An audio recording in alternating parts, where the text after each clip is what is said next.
DKI story teller में आपका स्वागत है। आज मैं आपके लिए एक ऐसी सर्वाइवल और साइकोलॉजिकल थ्रिलर फिल्म लेकर आया हूं जिसे प्रेडिक्ट करना आपके लिए नामुमकिन होगा। आप पूरी फिल्म में अपना दिमाग दौड़ाते रहेंगे, लेकिन क्लाइमेक्स में डायरेक्टर एक ऐसा मास्टर स्ट्रोक खेलेगा कि आपके रोंगटे खड़े हो जाएंगे। फिल्म का नाम है बालन द बॉय। तो दिल थाम कर बैठिए और चलिए इस खौफनाक सफर की शुरुआत करते हैं। फिल्म की शुरुआत होती है एक महिला जेल की ऊंची और खौफनाक दीवारों से, सीलन भरी कोठरियां और हर तरफ मुजरिमों की आहें। इसी नर्क जैसी जगह पर हम सैरली नाम की एक औरत को देखते हैं। सैरली के साथ उसका 5 साल का मासूम बेटा बालन अभी इसी जेल में रहने को मजबूर है। बालन का तो इस दुनिया में कोई गुनाह नहीं था, लेकिन सैरली ने अपने अतीत में कुछ ऐसा भयानक किया था जिसकी वजह से उसे जेल की इन सलाखों के पीछे अपनी जवानी के 5 साल काटने पड़े। जेल के उसी अंधेरे में सामना नाम की एक खूंखार औरत भी कैद है। पिछले 5 सालों में सामना ने सैरली और उसके बेटे बालन का बहुत ख्याल रखा था। वो उन्हें खाना देती, बालन के साथ खेलती, लेकिन इस दुनिया में कोई भी एहसान मुफ्त नहीं होता। सामना असल में एक बहुत बड़ी क्रिमिनल थी जो बाहर की दुनिया में मासूम लड़कियों से जिस्म फरोशी का गंदा धंधा करवाती थी। सामना की नजरें सैरली पर थी। उसने सैरली के कान में जहर घोलते हुए कहा, सैरली, कुछ दिनों में तू यहां से रिहा हो जाएगी। बाहर जाकर इस दुनिया में तू भूखी मर जाएगी। मैं तुझे एक पता देती हूं, वहां जाना और मेरे लिए काम करना। तेरी और तेरे बेटे की जिंदगी संवर जाएगी। लेकिन आज का दिन सैरली के लिए बहुत खास था। आज उसकी सजा पूरी हो रही थी। जेल के बड़े लोहे के दरवाजे खुले। सूरज की रोशनी बालन के चेहरे पर पड़ी। जेल के पुलिस वालों ने सैरली पर तरस खाकर उसे एक NGO का विजिटिंग कार्ड दिया ताकि उसे कोई अच्छी नौकरी मिल सके। लेकिन सैरली कोई बेचारी औरत नहीं थी। जेल से बाहर निकलते ही उसने उस कार्ड को छोटे छोटे टुकड़ों में फाड़कर हवा में उड़ा दिया। उसने अपने बेटे का हाथ कसकर पकड़ा और एक अज्ञात रास्ते पर निकल पड़ी।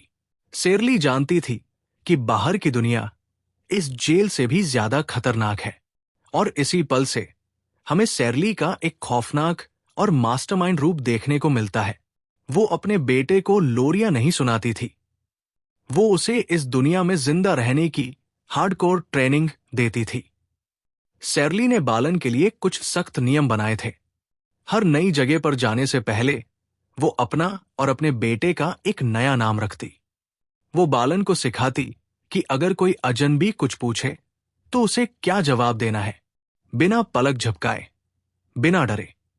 कैसे झूठ बोलना है। एक 5 साल के बच्चे का दिमाग सैरली ने किसी कंप्यूटर की तरह प्रोग्राम कर दिया था। भटकते भटकते मां बेटे भूख से तड़पने लगे थे। बालन का चेहरा सूख चुका था। चलते चलते वो एक छोटे से पुराने होटल ढाबे पर पहुंचे। उन्होंने वहां भरपेट खाना खाया, लेकिन जब पैसे देने की बारी आई तो सैरली ने होटल के खड़ूस मालिक की आंखों में आंखें डालकर कहा, मेरे पास पैसे नहीं हैं। मालिक आगा बुला हो गया। वो उन्हें पुलिस के हवाले करने ही वाला था कि सैरली ने कहा, मुझे काम चाहिए, मुझे भीख नहीं चाहिए। मैं आपके इस होटल में काम करूंगी, बर्तन धोऊंगी, बस उसके बदले मेरे बेटे को खाना दे देना। जब मालिक ने नाम पूछा तो सैरली ने बिना झिझक के एक झूठा नाम बताया और बालन का नाम रखा, अभिजीत। शुरुआत में मालिक ने मना कर दिया, लेकिन सैरली की मजबूरी देखकर उसे तरस आ गया। उसने उन्हें वहां काम करने की इजाजत दे दी। सैरली दिन रात एक मशीन की तरह काम करती। उसकी मेहनत और लगन से वो छोटा सा होटल कुछ ही दिनों में चमक उठा। ग्राहकों की भीड़ लगने लगी। जो मालिक कल तक एक एक पैसे का मोहताज था, आज उसकी अच्छी खासी कमाई होने लगी थी। महीनों बीत गए।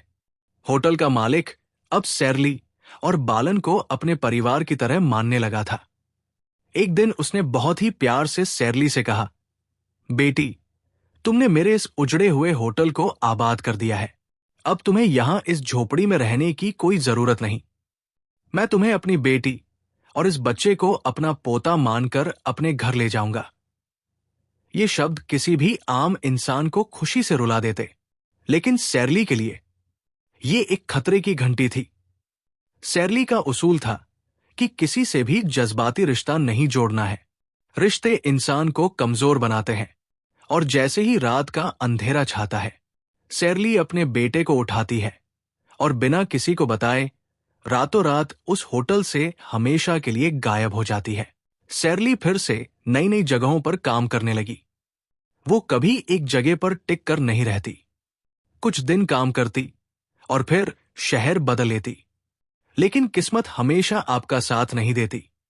एक दिन जिस जगह सैरली काम कर रही थी, वहां एक आदमी खाना खाने आया। ये वही आदमी था जिसने सैरली को उस पुराने होटल में देखा था। उसने सैरली को पहचान लिया।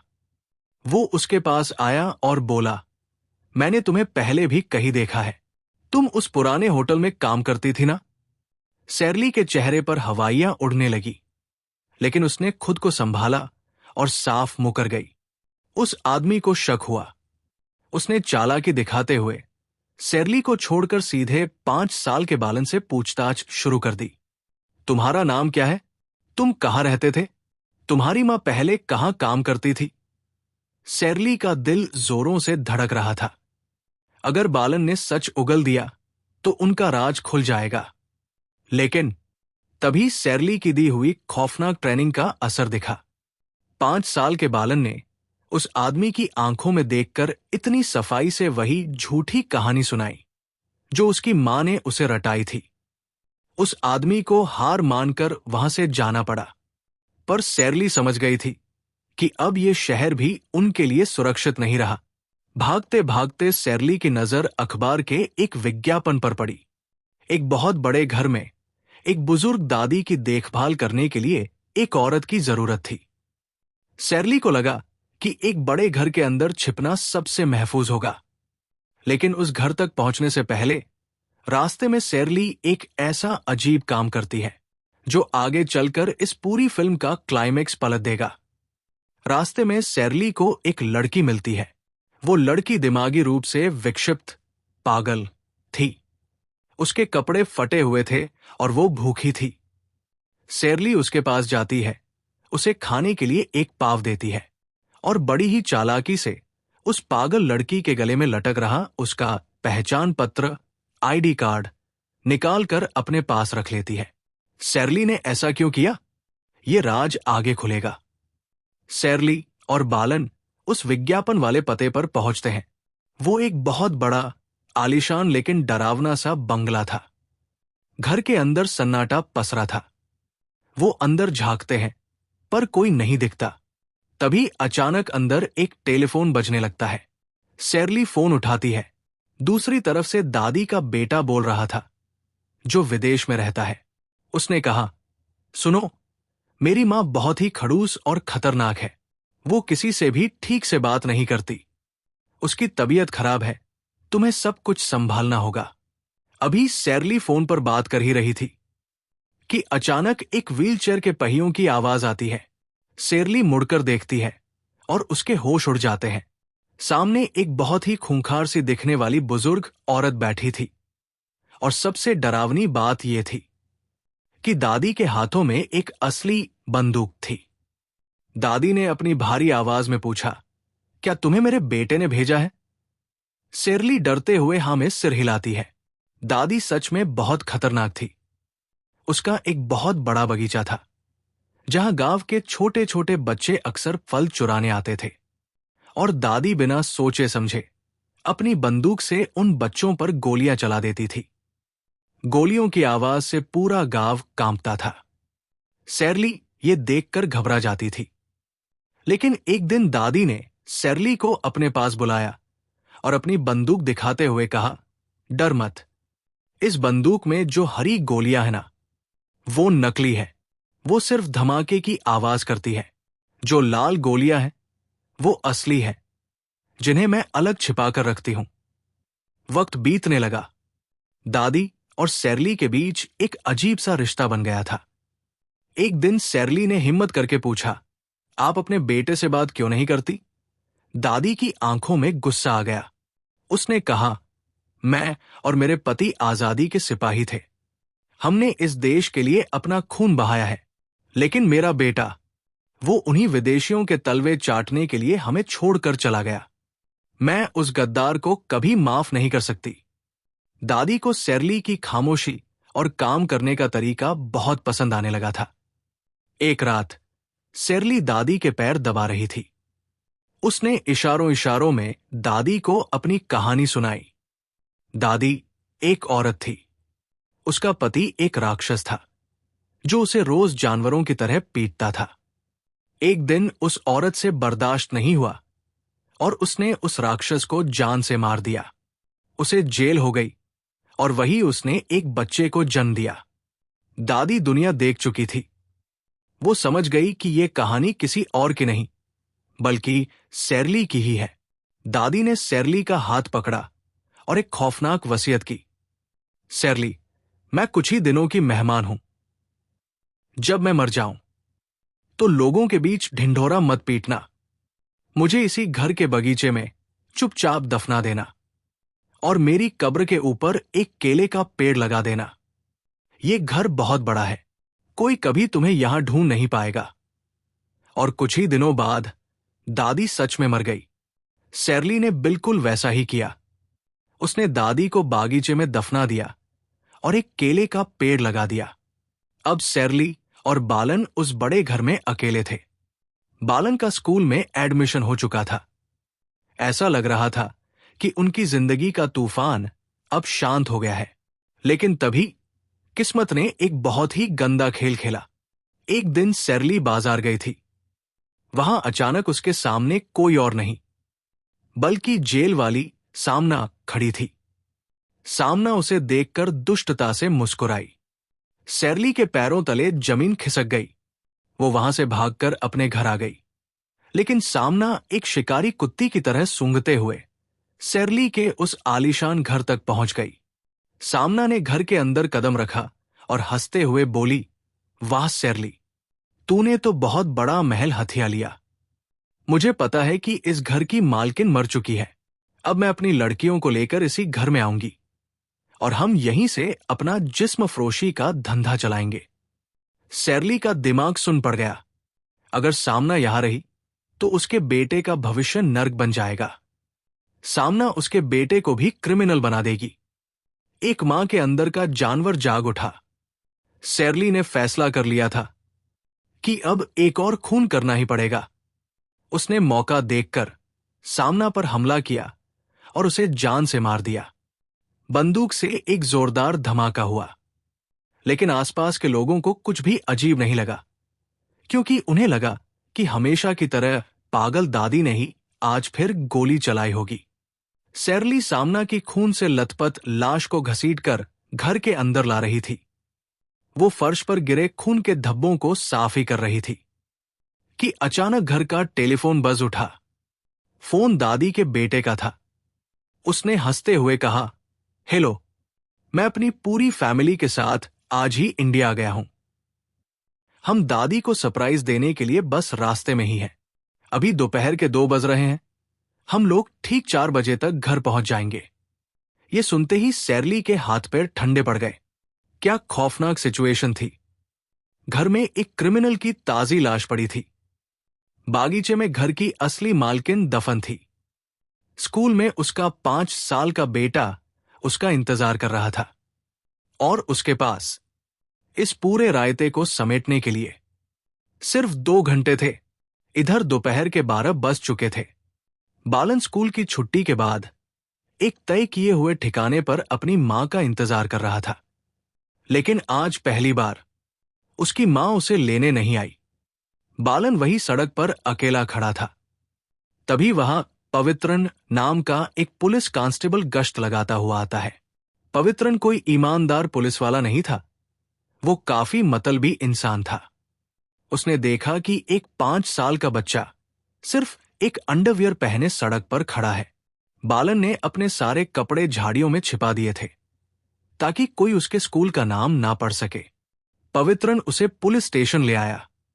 पूरी पुलिस फोर्स ने बालन से पूछताछ की। तुम्हारा नाम क्या है? तुम्हारे माँ बाप कहाँ हैं? लेकिन बालन एक पत्थर की मूर्ति की तरह चुपचाप बैठा रहा। उसने एक शब्द भी नहीं कहा। पुलिस वाले हैरान थे कि ये कैसा बच्चा है जो ना रो रहा है, ना कुछ बोल रहा है। पवित्रन ने जब बालन के कपड़े झाड़ियों से खोज निकाले तो पुलिस स्कूल पहुंच गई। वहां पता चला कि इस बच्चे का दिया हुआ नाम और घर का पता सब कुछ नकली है। पुलिस को समझ आ गया कि ये कोई मामूली बच्चा नहीं है, इसके पीछे कोई बहुत बड़ा क्रिमिनल नेटवर्क है। पुलिस स्टेशन में बालन पर नजर रखने की जिम्मेदारी एक महिला कांस्टेबल सिसली को दी गई थी। सिसली और पवित्रन एक दूसरे से प्यार करते थे और शादी करने वाले थे, लेकिन बालन, जिसे उसकी मां ने चकमा देना सिखाया था, मौका पाते ही पुलिस स्टेशन से रफू चक्कर हो गया। बालन भागता हुआ एक ट्रक के पीछे छिप गया, लेकिन उस ट्रक में पहले से ही एक खूंखार क्रिमिनल अब्बास छिपा हुआ था, जो हाल ही में एक बैंक लूटकर भाग रहा था। अब्बास ने बालन को डराकर भगाना चाहा, लेकिन बालन नहीं डरा। वो एक साये की तरह अब्बास के पीछे लग गया। हार मानकर अब्बास को उसे अपने साथ रखना पड़ा। अब्बास उस 5 साल के बच्चे को अंडरवर्ल्ड की दुनिया में ले गया।